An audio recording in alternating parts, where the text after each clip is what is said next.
தந்தை மகன் தூயாவியாரின் பெயராலே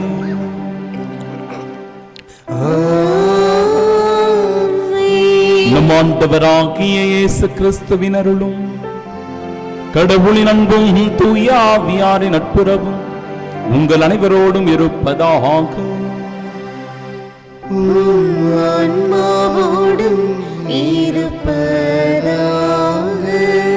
அன்பு சகோதர சகோதரிகளே, இன்று நம் தாயாம் திரு அவை அங்கேரி நாட்டு புனித எலிசபெத் அவர்களை நினைவு கூர்ந்து ஜெபிக்க நமக்கு அழைப்பு விடுக்கிறது. தூய மறை நிகழ்வுகளை கொண்டாட நாம் தகுதி பெறும் பொருட்டு நம் பாவங்களை ஏற்றுக்கொள்வோம். எல்லாம் வல்ல இறைவனிடமும் சகோதர சகோதரிகளே உங்களிடமும் நான் பாவி என்று ஏற்றுக்கொள்கின்றேன். ஏனெனில் என் சிந்தனையாலும் சொல்லாலும் செயலாலும் கடமையில் தவறியதாலும் பாவங்கள் பல செய்தேன். என் பாவமே என் பாவமே என் பெரும் பாவமே. ஆகையால் எப்போதும் கன்னியான புனித மரியாவையும் வானதூதர் புனிதர் அனைவரையும் சகோதர சகோதரிகளே உங்களையும் நாம் இறைவனாகிய ஆண்டவரிடம் எனக்காக வேண்டிக் கொள்ள மன்றாடுகின்றேன். எல்லாம் வல்ல இறைவன் நம் மீது இரக்கம் வைத்து நம் பாவங்களை மன்னித்து நமக்கு நிலை வாழ்வை அருள்வாராக. ஆமென்.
மன்றாடுவோமாக. இறைவா, ஏழைகளிடத்தில் இயேசுவை கண்டு போற்ற புனித எலிசபெத்திற்கு வரம் அருளினீர். அவருடைய பரிந்துரையால் நாங்கள் ஏழைகளுக்கும் துன்புறுவோருக்கும் இடையராது அன்பு பணிபுரிய அருள்வீராக. உம்மோடு தூயாவியாரின் ஒன்றிற்கு இறைவனாய் என்றென்றும் வாழ்ந்து ஆட்சி செய்கின்றவர் வழியாக உம்மை மன்றாடுகின்றோம்.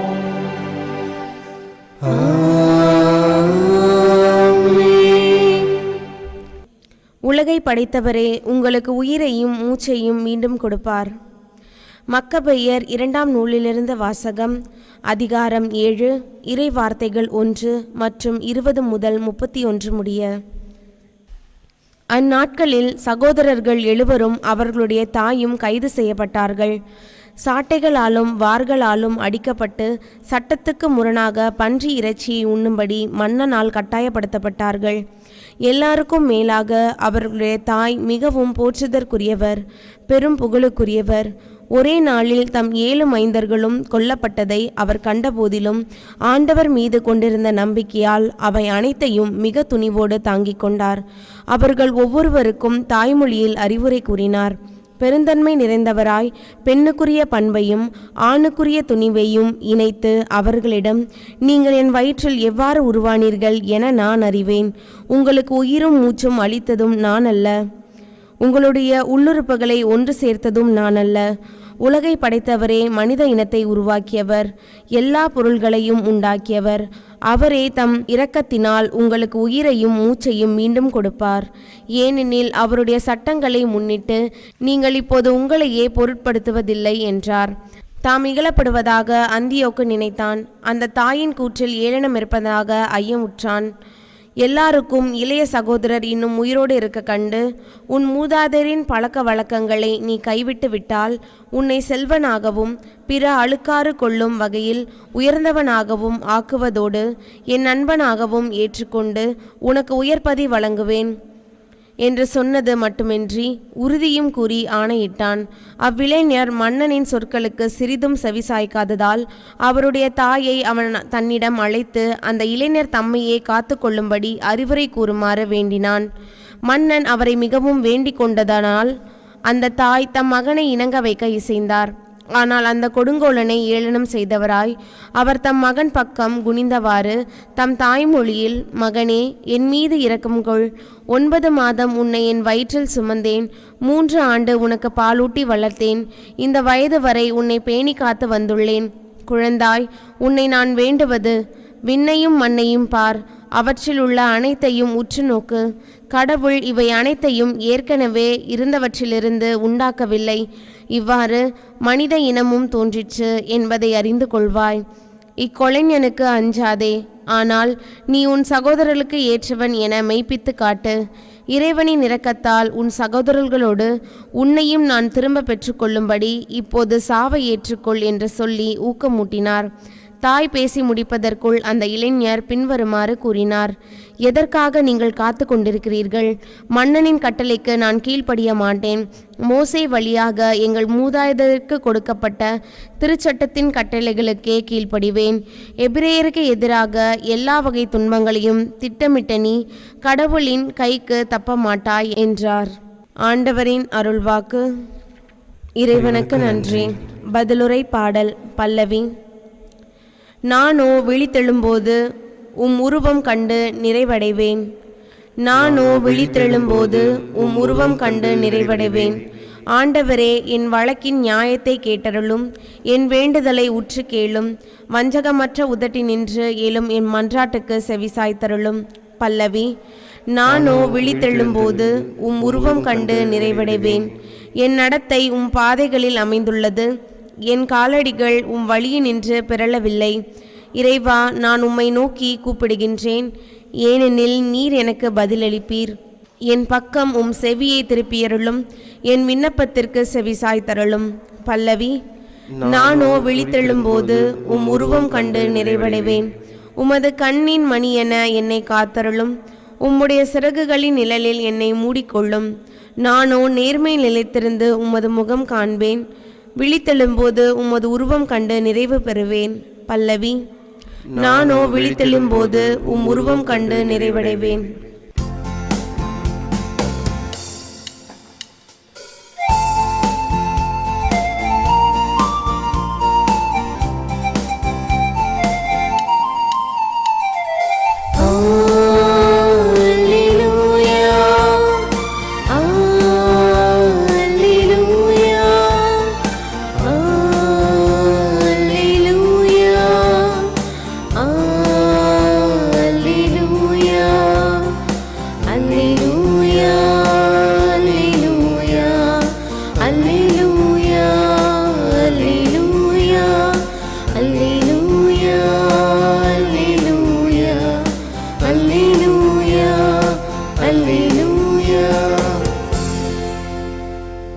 நீங்கள் கனி தரவும் நீங்கள் தரும் கனி நிலைத்திருக்கவும் உங்களை ஏற்படுத்தினேன்.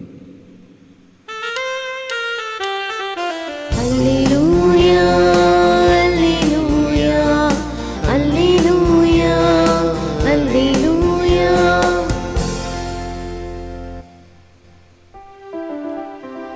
ஆண்டவர் உங்களோடு இருப்பாராக. உம் ஆன்மாவோடும் இருப்பாராக. தூய லூக்கா எழுதிய பரிசுத்த நற்செய்தியிலிருந்து வாசகம். ஆண்டவரே, மாட்சி உமக்கே. அதிகாரம் 19, இறை வார்த்தைகள் 11 முதல் 28 முடிய. அக்காலத்தில் இயேசு எருசலேமை நெருங்கி வந்து கொண்டிருந்தார். அவர் சொன்னதை கேட்டுக் கொண்டிருந்தவர்கள் இறையாட்சி உடனடியாக தோன்றப் போகிறது என்று நினைத்தார்கள். அப்போது இயேசு மேலும் ஓர் ஓமையை சொன்னார்.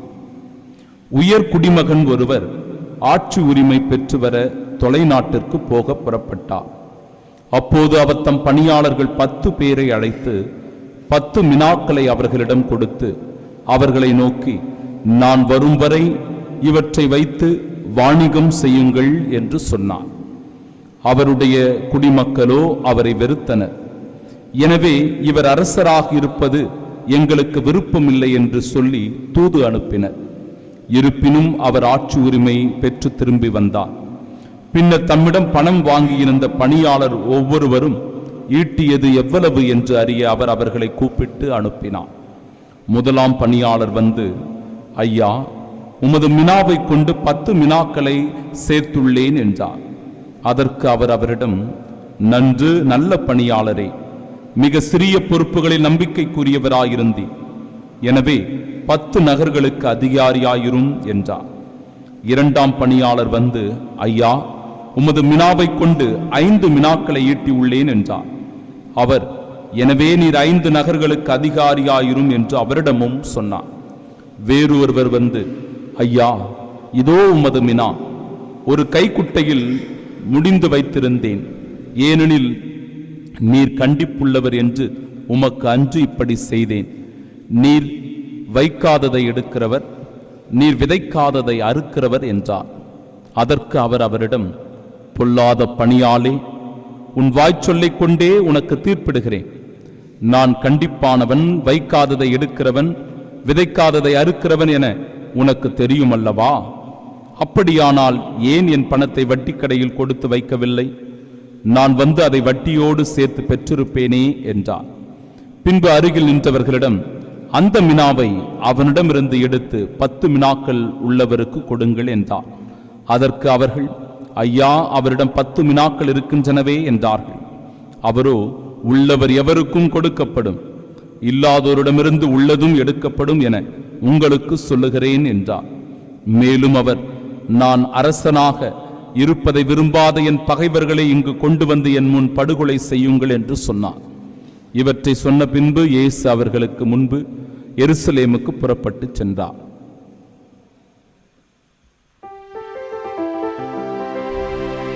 ஆண்டவரின் அருள்வாக்கு. கிறிஸ்துவே, உமக்கு புகழ். இந்த அற்புதமான ஆசீர்வாதமான நாளிலே நம் ஆண்டவர் இயேசு கிறிஸ்துவின் அன்பும் அருளும் அமைதியும் உங்கள் அனைவரோடும் இருப்பதாக. உலகை படைத்தவரே உங்களுக்கு உயிரையும் மூச்சையும் மீண்டும் கொடுப்பார் என்கிற உயிர்ப்பின் நற்செய்தியோடு துவங்குகிறது இன்றைய முதல் வாசகம். சகோதரர்கள் 7 பேர், அவருடைய தாய், இவர்கள் எல்லாரையும் அரசன் கைது செய்கிறான். பல சித்திரவதைகளுக்கும் கொடுமைகளுக்கும் அவர்கள் உள்ளாக்கப்படுகிறார்கள். சாட்டையால் அடிக்கப்படுகிறார்கள், வார்களால் அடித்து துன்புறுத்தப்படுகிறார்கள். இன்னும் குறிப்பாக பன்றி இறைச்சியை உண்ண அவர்கள் யாவரும் கட்டாயப்படுத்தப்படுகிறார்கள். கடவுளை மறுதலிக்கும்படியாக அவர்கள் மிகுந்த சித்திரவதைக்குள்ளும் துன்பத்திற்குள்ளும் ஆளாக்கப்படுகிறார்கள். அந்த தாயினுடைய தியாகத்தையும் அவருடைய அசைக்க முடியாத விசுவாசத்தையும் நம்பிக்கையையும் பக்தியையும் எடுத்து கூறுகிறது இன்றைய முதல் வாசகம். பாருங்கள், போற்றுதற்குரிய புகழ்வதற்குரிய தாயாக இன்றைய முதல் வாசகம் அடையாளம் காட்டப்படுகிற தாய் திகழ்கிறாள்.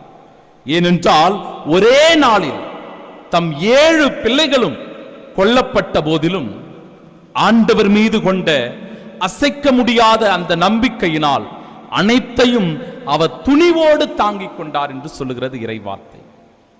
அந்த தாய் தன்னுடைய பிள்ளைகளுக்கு இவ்வாறு அந்த நம்பிக்கை பாலை ஊற்றுகிறாள். எப்படி என்றால், நீங்கள் என் வயிற்றில் எவ்வாறு உருவானீர்கள் என நான் அறியேன்.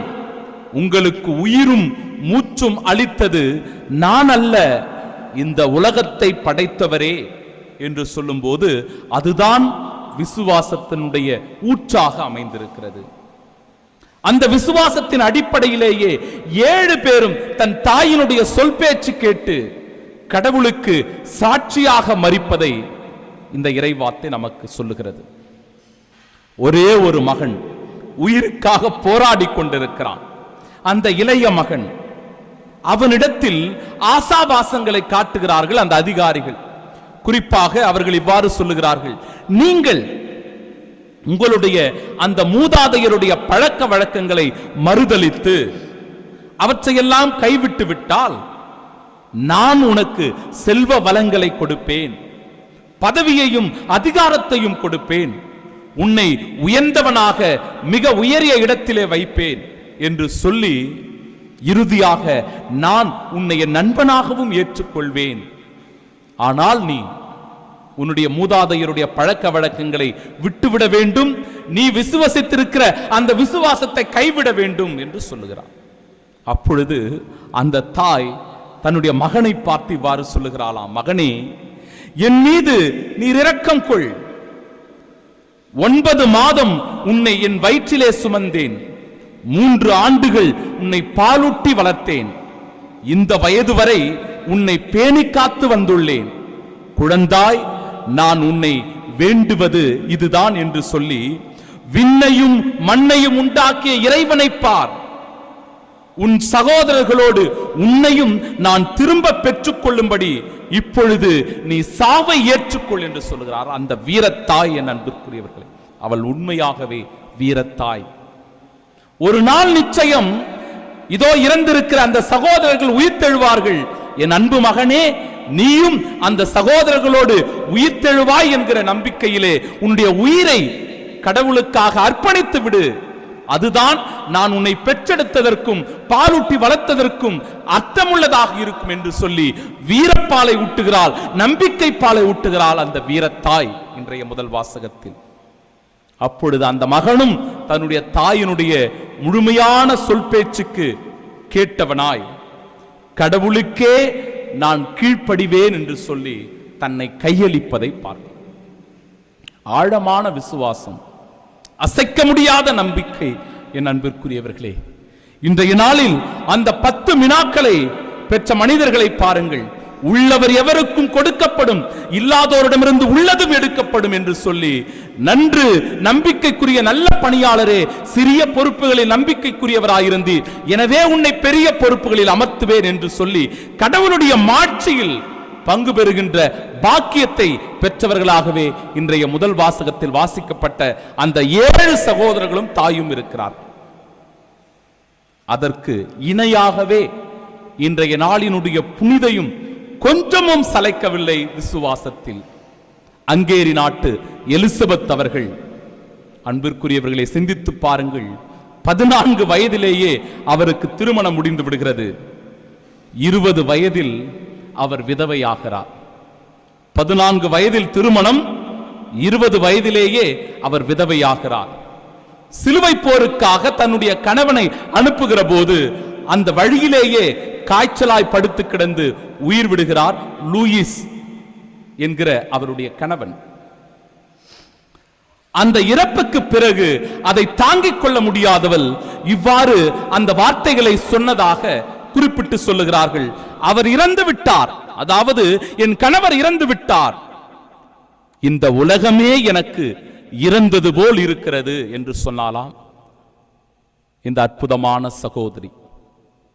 அன்பார்ந்தவர்களே, தன்னிடம் இருந்த சொத்துக்களை எல்லாம் திரட்டி ஒரு மருத்துவமனையை கட்டி அந்த மருத்துவமனையில் ஏழை எளியவர்களுக்கு, கைவிடப்பட்டவர்களுக்கு, கஷ்டப்படுகிறவர்களுக்கு அடைக்கலம் கொடுத்ததாகவும் அவர்களுக்கு பணிவிடை செய்ததாகவும் அவருடைய வாழ்நாள் முழுவதும் அப்பேற்பட்ட கஷ்டத்தில் இருப்பவர்களுக்கு, நோய்வாய்ப்பட்டவர்களுக்கு உதவி புரிபவளாக இந்த எலிசபெத் திகழ்ந்திருக்கிறார்.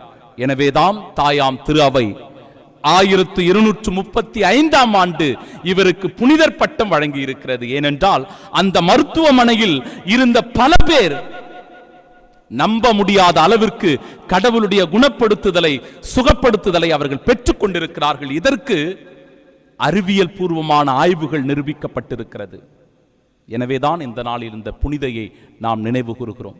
இப்பேற்பட்ட விசுவாசத்தினால் கட்டி எழுப்பப்பட்ட திரு அவையில் நானும் நீங்களும் இன்றைக்கு உறுப்பினர்களாக இருக்கிறோம் என்பதில் நாம் பெருமை கொள்ள வேண்டும், மகிழ்ச்சி கொள்ள வேண்டும். அதே விசுவாசத்தை நமக்கும், நம் பிள்ளைகளுக்கும், நம் உடன் வாழ்கிற பிற சகோதர சகோதரிகளுக்கும் கொடுத்து வளர்க்க வேண்டியது நம் கடமை என்பதை உணர்ந்தவர்களாய் இந்த திருப்பலியிலே பக்தியோடு பங்கெடுப்போம். இறை ஆசீர்வாதங்களை பெற்றுக்கொள்வோம். ஆமென்.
அன்புமிக்க சகோதர சகோதரிகளே, என்னுடையதும் உங்களுடையதுமான இப்பலி எல்லாம் வல்ல இறைவனுக்கு உகந்ததாகும்படி மன்றாடுங்கள். ஆண்டவர் தமது பெயரின் புகழ்ச்சிக்காகவும் மாட்சிக்காகவும் நமது நன்மைக்காகவும் புனித திரு அவை அனைத்தின் நலனுக்காகவும் உமது கையிலிருந்து இப்பலியை ஏற்றுக்கொள்வாராக. ஆண்டவரே, உம் மக்களின் காணிக்கைகளை ஏற்றருளும். அதனால் திருமகனுடைய மாபெரும் அன்பின் பலியை நினைவு கூறும் நாங்கள் புனித எலிசபெத்தின் எடுத்துக்காட்டால் உமது அன்பிலும் அயலார் அன்பிலும் உறுதி பெறுவோமாக. எங்கள் ஆண்டவராகிய இயேசு கிறிஸ்து வழியாக உம்மை மன்றாடுகின்றோம். ஆண்டவர் உங்களோடு இருப்பாராக.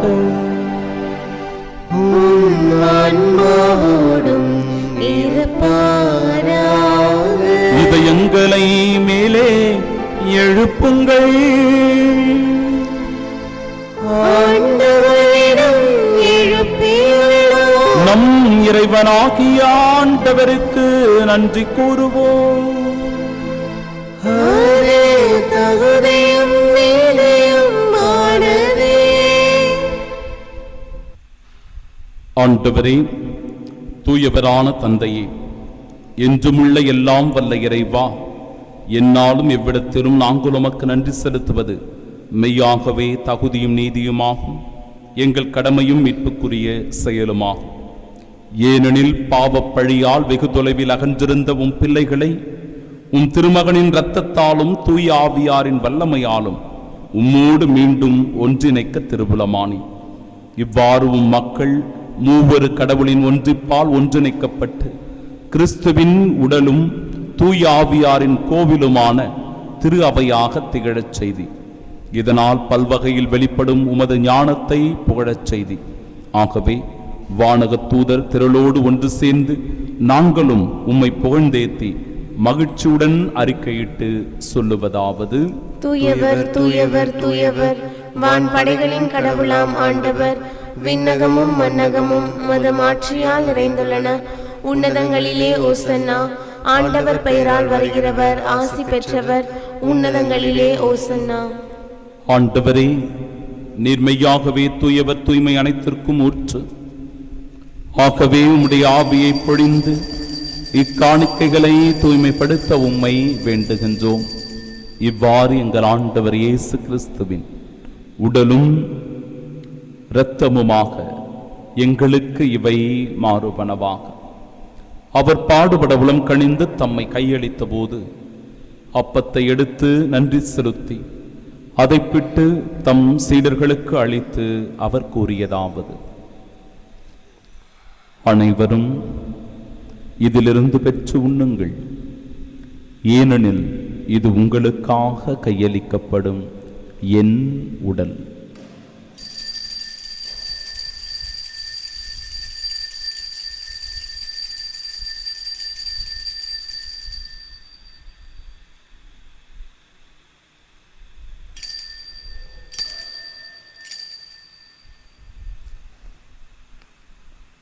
அவ்வண்ணமே இரவு விருந்தை அருந்திய பின் கிண்ணத்தையும் எடுத்து மீண்டும் உமக்கு நன்றி கூறி தம் சீடர்களுக்கு அளித்து அவர் கூறியதாவது: அனைவரும் இதிலிருந்து பெற்று பருகுங்கள், ஏனெனில் இது புதிய நிலையான உடன்படிக்கைக்கு உரிய என் இரத்தத்தின் கிண்ணம்.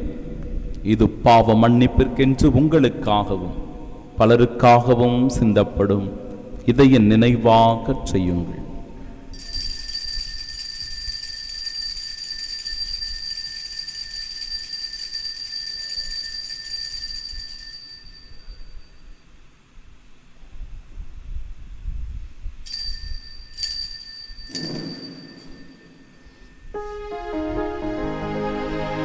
நம்பிக்கையின் மறைபொருள். ஆண்டவரே, நீர் வருமளவும் உமது இறப்பினை அறிக்கையிடுகின்றோம், உமது உயிர்ப்பினையும் எடுத்துரைக்கின்றோம்.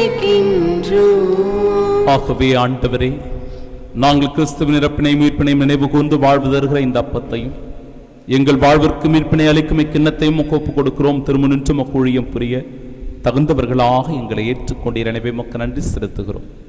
மேலும் கிறிஸ்துவின் உடலிலும் இரத்தத்திலும் பங்கு கொள்ளும் எங்களை தூய ஆவியார் ஒன்று சேர்க்க வேண்டும் என உம்மை தாழ்மையுடன் மன்றாடுகிறோம். ஆண்டவரே, உலகெங்கும் பரவியிருக்கும் அது திரு அவையை நினைவு கூர்ந்தருளும். எங்கள் திருத்தந்தை பிரான்சிஸ், எங்கள் பேராயர் ஜார்ஜ் அந்தோனிசாமி, எல்லா திருநிலையினராகிய அனைவரோடும் அது திரு அவை அன்பில் நிறைவு பெறச் செய்தருளும். தந்தையே, உயிர்த்தெழுமது நோக்குடன் துயில் கொள்ளும் எங்கள் சகோதர சகோதரிகளையும் இறந்தோர் அனைவரையும் இரக்கத்துடன் நினைவு கூர்ந்துமது திருமுக உணியின் ஏற்றலும் எங்கள் அனைவர் மீதும் இரக்கமாய். கடவுளின் கன்னித்தாயான தூய மரியா, அவரது அன்பு கணவரான புனித யோசேப்பு, புனித திருத்தூதர்கள், இவ்வுலகில் உமக்கு வந்தவர்களாய் இருந்தோர் ஆகிய புனிதர் அனைவருடனும் நாங்கள் நிலை வாழ்வில் பங்கு கொள்ளும் தகுதி பெற்று உம் திருமகன் இயேசு கிறிஸ்து வழியாக உம்மை புகழ்ந்தேத்து மரமருள உம்மை மன்றாடுகின்றோம்.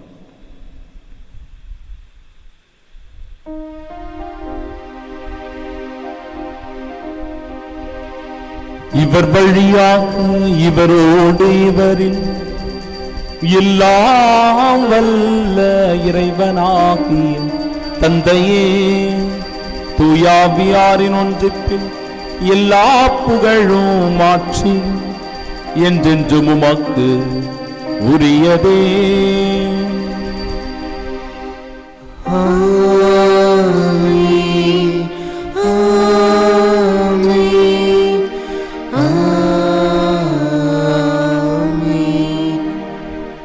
மீட்பரின் கட்டளையால் கற்பிக்கப்பட்டு இறை படிப்பினையால் பயிற்சி பெற்ற நாம் இணைந்து ஜெபிப்போமாக. விண்ணுலகில் இருக்கிற எங்கள் தந்தையே, உமது பெயர் தூயதென போற்ற பெறுக. உமது ஆட்சி வருக. உமது திருவுளம் விண்ணுலகில் நிறைவேறுவது போல மண்ணுலகிலும் நிறைவேறுக. எங்கள் அன்றாட உணவை இன்று எங்களுக்கு தாரும். எங்களுக்கு எதிராக குற்றம் செய்வோரை நாங்கள் மன்னிப்பது போல எங்கள் குற்றங்களை மன்னியும். எங்களை சோதனைக்கு உட்படுத்தாதையும் தீமையிலிருந்து எங்களை விடுவித்தருளும். ஆண்டவரே, தீமை அனைத்திலுமிருந்தும் எங்களை விடுவித்து எங்கள் வாழ்நாளில் அமைதியை கனிவுடன் அருளுமை மன்றாடுகிறோம். உமது இரக்கத்தின் உதவியால் நாங்கள் பாவத்திலிருந்து எப்பொழுதும் விடுதலை பெற்று யாதொரு கலக்கமுமின்றி நலமோடு வாழ்வோமாக. நாங்கள் எதிர்நோக்கியிருக்கும் பேரின்பத்திற்காகவும் எம் மீட்பராகிய இயேசு கிறிஸ்துவின் வருகைக்காகவும் காத்திருக்கின்றோம். ஏனெனில் ஆட்சியும் வல்லமையும் ஆட்சியும் என்றென்றும் உமதே. ஆண்டவரே இயேசு கிறிஸ்துவே, அமைதியை உங்களுக்கு விட்டுச் செல்கிறேன், என் அமைதியையே உங்களுக்கு அளிக்கிறேன் என்றும் திருத்தூதர்களுக்கு மொழிந்தீரே. எங்கள் பாவங்களை பாராமல் உமது திரு அவை நம்பிக்கையை கண்ணோக்கி உமது திருவுளத்திற்கு ஏற்ப அதற்கு அமைதியும் ஒற்றுமையும் அளித்தருள்வீராக. என்றென்றும் வாழ்ந்து ஆட்சி செய்கின்றவர் நீரே. ஆமென். ஆண்டவருடைய அமைதி உங்கள் அனைவரோடும் என்றும் இருப்பதாக.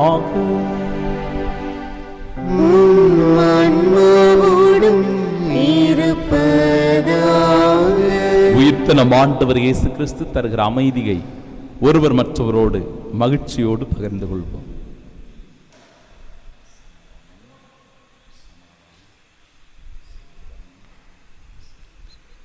உலகின் பாவங்களை போக்கும் இறைவனின் செம்மறியே, எங்கள் மேல் இரக்கமாயிரும்.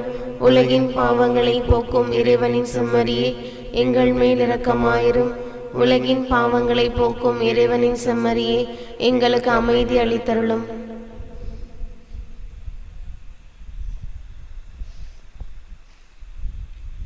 இதோ இறைவனின் செம்மறி, இவரே உலகின் பாவங்களை போக்குபவர். செம்மறியின் விருந்திற்கு அழைக்கப்பெற்ற நாம் பேறு பெற்றோர். ஆண்டவரே, நீர் நிலத்தில் எழுந்திருள நான் தகுதியற்றவள். ஆனால் ஒரு வார்த்தை மட்டும் சொல்லியருளும், எனது ஆன்மா நலமடையும். கிறிஸ்துவின் திருவுடலும் இரத்தமும் நம்மை காத்து நிலை வாழ்வை நமக்கு அளிப்பதாக. ஆமென். ஆமென்.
திருவிருந்துக்கு பின் ஜெபம். கிறிஸ்துவின் ஆன்மாவே என்னை புனிதமாக்கும். கிறிஸ்துவின் திருவுடலே என்னை மீட்டருளும். கிறிஸ்துவின் திரு ரத்தமே எனக்கு எழுச்சியூட்டும். கிறிஸ்துவின் விழாவின் தண்ணீரே என்னை கழுவிடுமே. கிறிஸ்துவின் பாடுகளே என்னை தேய்ச்சிடுமே. ஓ நல்ல இயேசுவே எனக்கு செவிசாயும். உம் திருக்காயங்களுள் என்னை மறைத்தருளும். உம்மிடமிருந்து என்னை பிரிய விடாதே. தீய பகைவரிடமிருந்து என்னை காத்தருளும். எனது இறப்பின் வேளையில் என்னை அழைத்தருளும். உம்மிடம் வர எனக்கு கட்டளையிட்டருளும். புனிதர்களோடு எக்காலம் உம்மை புகழ செய்யும். ஆமென்.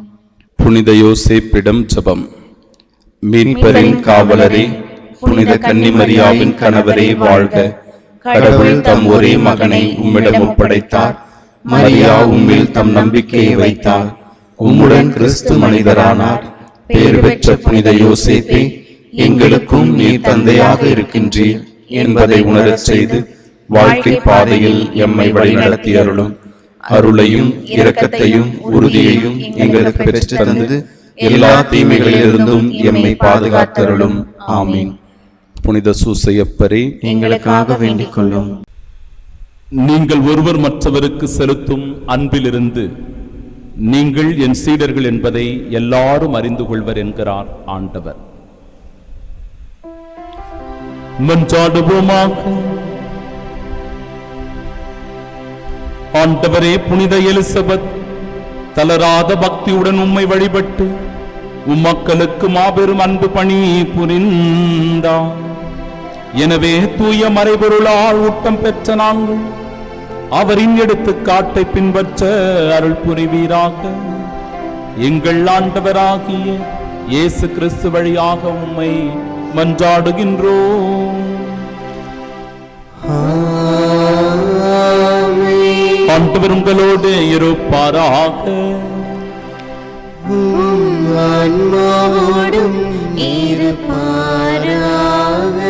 எல்லாம் வல்ல இறைவன் தந்தை, மகன், தூயாவியா நம் அனைவரையும் ஆசீர்வதிப்பாராக.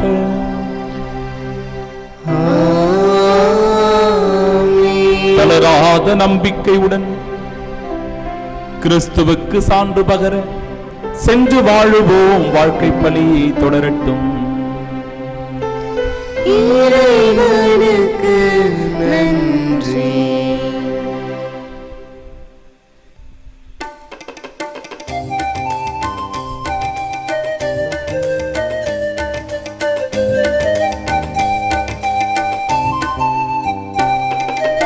ஒரு கோடி பாடல்கள் நான் பாடுவேன், அதை பாமாலையாக நான் சூட்டுவேன். ஒரு கோடி பாடல்கள் நான் பாடுவேன், அதை பாமாலையாக நான் சூட்டுவேன். உலகெல்லாம் நற்செய்தி நானாகுவேன், உந்தன் புகழ் பாடி புகழ் பாடி நான் வாழுவேன். உலகெல்லாம் நற்செய்தி நானாகுவேன், உந்தன் புகழ் பாடி புகழ் பாடி நான் வாழுவேன். ஒரு கோடி பாடல்கள் நான் பாடுவேன், அதை பாமாலையாக நான் சூட்டுவேன்.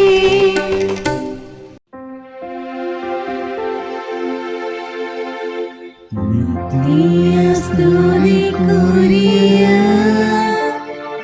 பரிசுத்த நற்கருணைக்கு பக்தியாய் ஆராதனை எத்திசையும் புரிவோம். இயேசுவின் மதுரமான திருஹிருதயமே, எங்கள் சிநேகமாயிரும். மரியாளின் மாசற்ற இருதயமே, எங்கள் ரசனையுமாயிரும். சகல புனிதர்களே, எங்களுக்காக வேண்டிக் கொள்ளுங்கள். இரக்கத்தின் ஆண்டவரே, எங்கள் மேல் இரக்கமாயிரும். நற்கருணை நாதரே, எங்களோடு தங்கும் ஆண்டவரே, அச்சிஷ்ட சிலுவை அடையாளத்தினாலே எங்கள் சத்துருக்களமிருந்து எங்களை ரட்சித்துக் கொள்ளும். எங்கள் சர்வேஸ்வரா, பிதா, சுதன், பரிசுத்த ஆவியின் பெயராலே ஆமென்.